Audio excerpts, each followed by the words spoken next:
સુરતમાં હત્યાનો બનાવ સામે આવ્યો છે, જ્યાં ઉધના વિસ્તારમાં પતિએ જ પત્નીની હત્યા કરી નાખી છે. પોલીસે હત્યારા પતિની અટકાયત કરી છે. પ્રાપ્ત માહિતી પ્રમાણે સુરત જિલ્લાના ઉધના વિસ્તારમાં સ્થિત લક્ષ્મીનારાયણ ઇન્ડસ્ટ્રીઝમાં પતિએ જ તીક્ષ્ણ હત્યાના ઘા ઝીકીને પત્નીને પતાવી દીધી છે.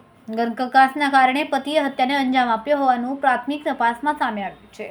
બીજી તરફ આ બનાવની જાણ થતાં પોલીસની ટીમ પણ ઘટના સ્થળે પહોંચી ગઈ હતી. પોલીસે મૃતદેહને પોસ્ટમોર્ટમ માટે સિવિલ હોસ્પિટલ ખસેડ્યો હતો. હત્યારા પતિની અટકાયત કરીને પોલીસે વધુ તપાસ હાથ ધરી છે. ખૂબ જ ટૂંકા સમયમાં માતૃભૂમિ ન્યૂઝ OTT પ્લેટફોર્મ અને મેગા સિટીમાં કેબલ નેટવર્ક સાથે જોડાઈ જશે. તો જોતા રહો માતૃભૂમિ ન્યૂઝ. જી સર. ઉધના પોલીસ સ્ટેશન વિસ્તારમાં BRCની બાજુમાં સુરત ટેક્સટાઇલ બુર્સ કરીને એક બિલ્ડિંગ બની રહ્યું છે. આ બિલ્ડિંગની જે વિંગ છે, છેલ્લી વિંગ, એ વિંગની પાછળ ગઈકાલે હત્યાનો બનાવ બન્યો હતો.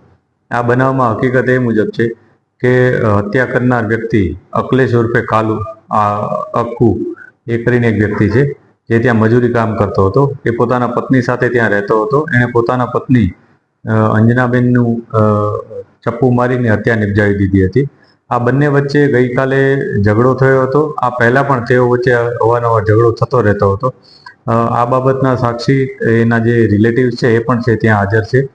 અને ગઈકાલે એણે બપોરના સમયે 3:15ની આસપાસ ચપ્પુ મારી અને પોતાની પત્નીની હત્યા નિપજાવી હતી. ચપ્પુ મારીને પોતે ત્યાંથી ભાગી ગયો હતો અને પોલીસ સ્ટેશનમાં સામેથી હાજર થઈ ગયો હતો અને જણાવ્યું હતું પોલીસને કે એણે પોતે આ પ્રકારની એક હત્યા નિપજાવી છે. એના પત્નીને સારવાર અર્થે 108માં લઈ જતા હતા. આ દરમિયાન એમનું મૃત્યુ થયું હતું. પોલીસે કાયદેસરની કાર્યવાહી કરીને ધરપકડ કરી છે આરોપીની. આ ઉપરાંત જે અન્ય જે પુરાવા છે એ અને સાક્ષીઓ એના નિવેદનો પણ અમે લઈ રહ્યા છીએ અને FSL બોલાવી અને જે સાયન્ટિફિક એવિડન્સીસ હોય એ ભેગા કરવાની અત્યારે પ્રક્રિયા ચાલુ છે. સર, મૂળ કારણ શું છે અત્યારે? આ સમગ્ર ઘટનામાં અત્યારે જે માહિતી છે એ મુજબ જે આરોપી છે એ અને જે મરણ જનાર છે, બંને પતિ પત્ની હોય, બંને વચ્ચે અવારનવાર કોઈને કોઈ કારણસર ઝઘડા થતા હતા. પારિવારિક ઝઘડાઓ હતા. પરંતુ આ ઝઘડાના શું કારણ હતું એની અત્યારે પોલીસ તપાસ કરી રહી છે.